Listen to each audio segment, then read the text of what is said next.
What is up, Watch fam? Happy Tuesday, and welcome to this week's episode of In the Metal.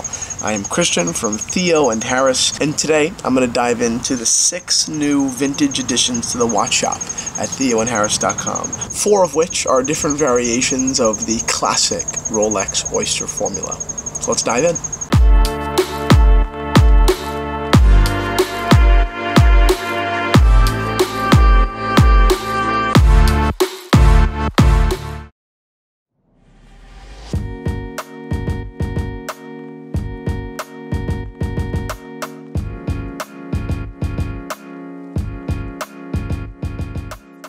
Let's start off strong with this. A Rolex Oyster Precision, reference 6424. It dates to 1966 and it is just phenomenal. From its jumbo case size at 36mm, which is extremely odd for these vintage precisions, to its clean aesthetic, driven home by its smooth bezel. This watch is an absolute wonder, and if you look just a little bit closer in, you'll notice my favorite variable. The circular grain throughout the dial. It's not something that you would see from a distance by any means, and it's certainly not something most people would notice. But if you do take the time to look, it's breathtaking.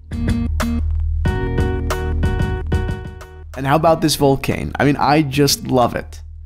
From its super crisp silver sunburst dial and wide dauphine hands to its twisted lugs, I think it's a perfectly executed example of simplistic design.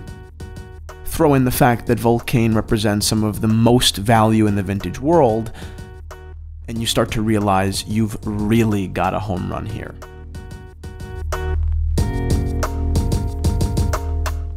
This thing is just sick. A Rolex Datejust, reference 1601, in solid 18-karat yellow gold with a Buckley Roman dial. It dates to 1965, and those bold black painted numerals are just as crisp as they've ever been.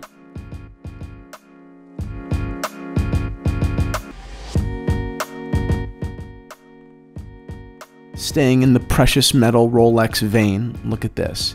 We've got a Rolex reference 1803 date, but this one in white gold. It dates to 1967, and this is not the kind of watch we're used to coming across very often. It's the sleeker, markedly more understated brother to the badass oh-so-70s and 80s yellow gold bullion that we know as the typical date. But those who know would never mistake this for a non-precious watch. They know that because it's the date, nothing short of precious would do.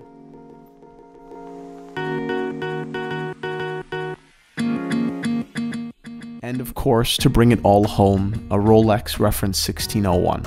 It features a beautiful mint non-luminous dial, matching hands, and original Jubilee bracelet. There are no frills about this watch, but I've said it before and I'll say it again. It is the ultimate piece of wristwatch history. From versatility and robustness to brand heritage and price point, it's a perfect storm. The Polerouter by Universal Geneve is one of the most interesting and important watches if you ask collectors. While the average Joe on the street has probably never even heard of it, it is still an absolute legend. It was the first original design by Gerald Genta himself, the man that went on to design the Royal Oak for Audemars Piguet and the Nautilus for Patek Philippe. It was this beautiful 35mm twisted case and crosshair bullseye dial that quite arguably propelled him into his career. And to people like me, that's just magnificent. It was my absolute pleasure to source these watches, just as it will be my pleasure to answer your questions, wrap them up, and ship them off to their new geeky homes. Yes, they're all officially live and for sale in the watch shop at theoandharris.com. So don't walk, run.